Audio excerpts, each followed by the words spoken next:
that he has because he's survived and he's teaching his son all of that. But yeah, his like everything is being presented in a way to his son that feels, I think, just too much, like too far. And then of course when he sees him disrespect his mother, it's just like, should I trust this guy? Like, is he really teaching me the right things? It's hard to say. At the end of the day, it is. I mean, the one thing that it does seem consistent though is it is kind of true that even though it is like a toxic thing to have to go through, getting better at killing and making it easier to do in this world is probably a good thing to have, unfortunately.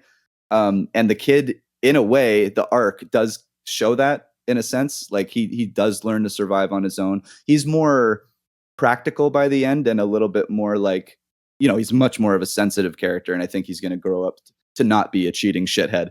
But it still has to, he still has to survive. And so I think that there's still aspects of like Taylor Johnson's kind of rough and toughness that is necessary.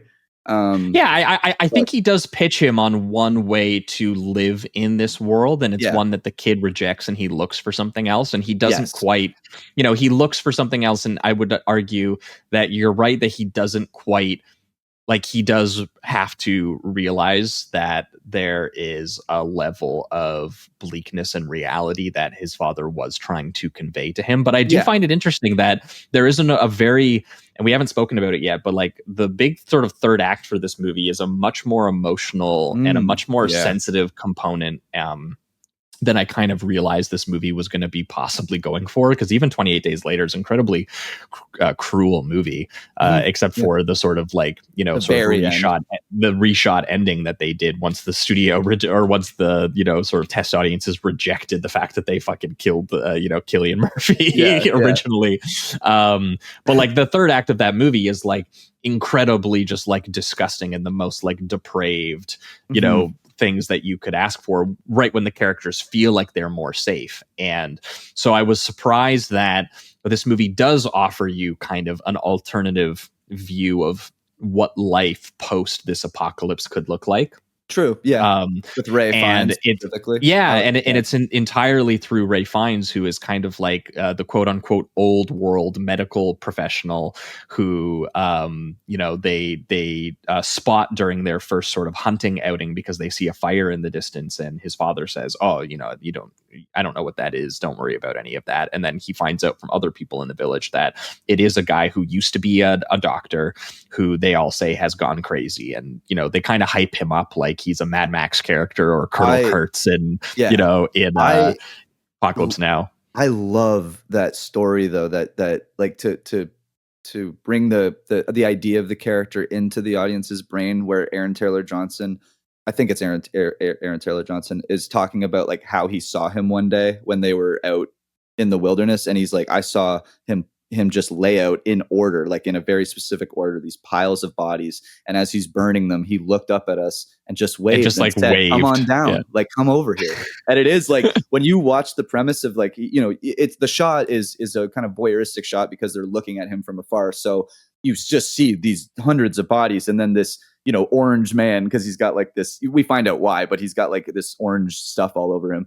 And he drenches himself in iodine. Yeah. And it just calling to you is just like, it is creepy. You're like, oh my God, I would think like stay away from that guy. Yeah, it reminded me of that shot in True Detective in that first season when you just see the guy in the gas mask with like a machete walking through a field casually. Yeah. That's kind of like what they look at him like, not realizing that his cremation is like him, trying to conceive of a world of something kind of religious, like he's something of like a shaman also. It's he's like the one, it honestly, it feels like in this world, at least what we see, he's like the one person that's still trying to respect the dead, including the infected even. And it's kind of I really love it. Like I think the Bone Temple looks unbelievable when they get there. Yes. It's such a cool set. I just love the premise of somebody taking on this world that's so awful. And at this point, like we already have the counter view with the dad that Johnson's playing, saying like, you need to kill, you need to get better at it, all this. And with Ray, he's more like death is inevitable and we have to respect it. and we should also pay homage and respect to the dead and the loved ones, and have this tribute, this monument to them. And it's like, I think that's Yeah, beautiful, and it's and such an everyone amazing interprets scene. it as insane because he's cremating bodies and he's building a giant, sort of religious monument Yeah, using their skulls and using their bones. And and the movie doesn't shy away from showing the gruesome details of having to do that, where he like throws a corpse into a fucking furnace and then pulls it out and starts fucking peeling like the cooked skin and hair off of it and stuff like that, right? So it is yeah, trying to be like, look, others might interpret this as insanity, but this guy is trying to teach you a level of comfort with and acceptance of death, which is a very different, sort of philosophy than his father of like become the ultimate, sort of killer. hunter in this sort of, gruesome new world order. It's instead he's kind of just like, It, he's positing to him a much different vision of the world, and it is something that the kid eventually accepts because he doesn't return back to his father. He does end up yeah, going out there being like, I'm going to kind of live off this guy's lessons.